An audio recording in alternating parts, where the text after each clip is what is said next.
How safe will your project be with the provider? Do they have standard security protocols in place in case some unforeseen issues arise? How often are their physical offices being monitored? Do they have a business continuity plan?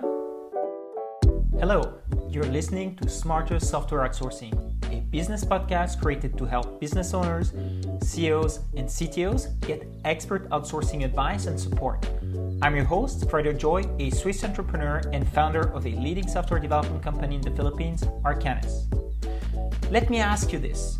Before you steal that outsourcing deal with your provider, do you pay attention to things like the security and legal aspects? How safe will your project be with the provider?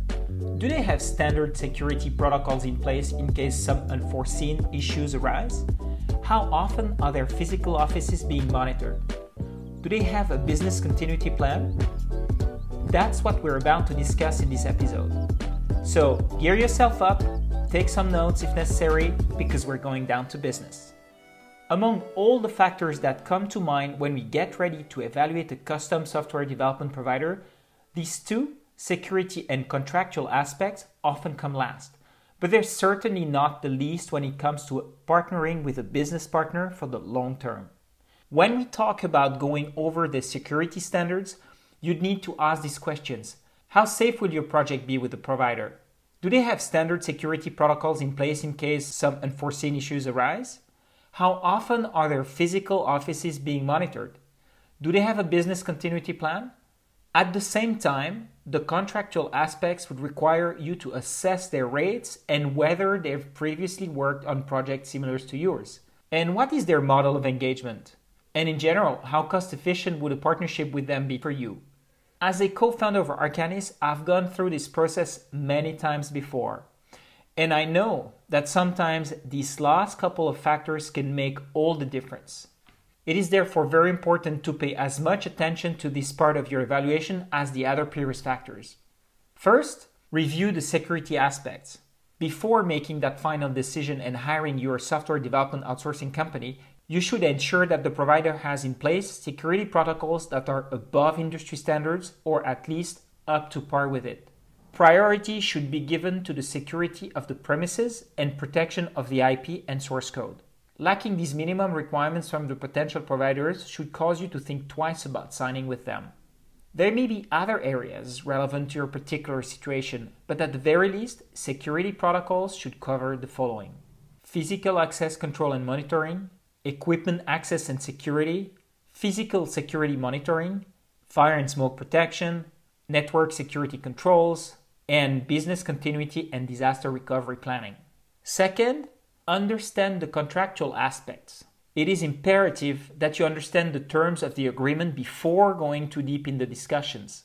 If you only find out later that your requirements are over what the provider is willing to work with, then you'd have already wasted a lot of time and effort. After all, nothing is worse than spending months discussing a collaboration when there are misalignments on the pertinent aspect of the contract. One of them are the rates. Perhaps one of the most decisive factors when contracting any service is the cost. What are their rates? You may be given an hourly or monthly rate, but what exactly does this figure include? Make sure you understand what the quoted rate encompasses and find out beforehand if there may be hidden costs associated with each hire. Another one is the models of engagement. Software providers have varying engagement models. Some are willing to engage in fixed price models, while others are not. It usually depends on the types of projects and the expertise of the provider. If you're looking at a team extension engagement, make sure that you can assess every recruit and know exactly who is working on your project. Even when you are satisfied with the team assigned to you, I strongly recommend that you regularly check up on them so you're sure that they really are the developers working on your project. Some unscrupulous providers start with putting their A team on the project only to switch them to more junior developers as time goes by. This won't happen to you if you are constantly looking for each team member's progress. Another item are the previous projects. Most businesses seek outsourcing options for cost reasons. But while cutting the cost by half is a nice benefit of outsourcing, it's definitely not always the most important. The flexibility, speed, expertise, and access to a pool of resources that you don't have the luxury to maintain in-house are among the side benefits of outsourcing. Coupling these additional benefits to costs then makes outsourcing an extremely valuable proposition. The most reliable providers often have more experience and maturity in running software projects, as they have seen hundreds of various configurations and solved dozens of common software development issues. Having these qualities makes them more qualified to turbocharge your organization. So don't look at the rates or costs alone, but evaluate these alongside what their experience and expertise can bring to your company. Another item is the value for money.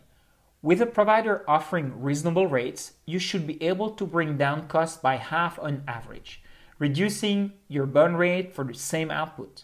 If you add the benefits I mentioned above, the value for money you get out of a good partnership is even greater. Keep in mind that the additional leverage you get from working with an outsourced partner is that you get flexibility in your team.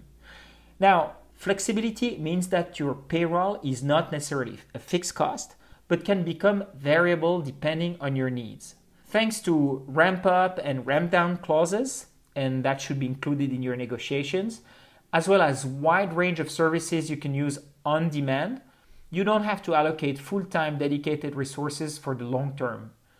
This way, you minimize costs and maximize resources while still having the team you need when you need it. You can check on our blog for the article Value for Money and what it really means in the software development outsourcing industry. And lastly, the risk-free trial. Some providers are willing to go an extra mile to gain your trust and offer you a risk-free trial. This is a great way to assess their capabilities without any costs involved, but be aware that there may be some restriction linked to this setup. For example, the provider may showcase their work and expertise, but they likely will not deliver any code since it's a trial without monetary exchange at first. But then again, a free trial should give you a first-hand understanding of how they onboard a project, the quality of the developers in their roster, and whether you feel comfortable working with them. Another benefit of this is that if a provider is willing to offer a risk-free trial, it shows that they're confident of their capabilities, which is a step towards transparency and building trust with you. In most cases, if you decide to continue with the partnership after the trial, any code generated during that period will be transferred to you. It's a solid way to start a collaboration.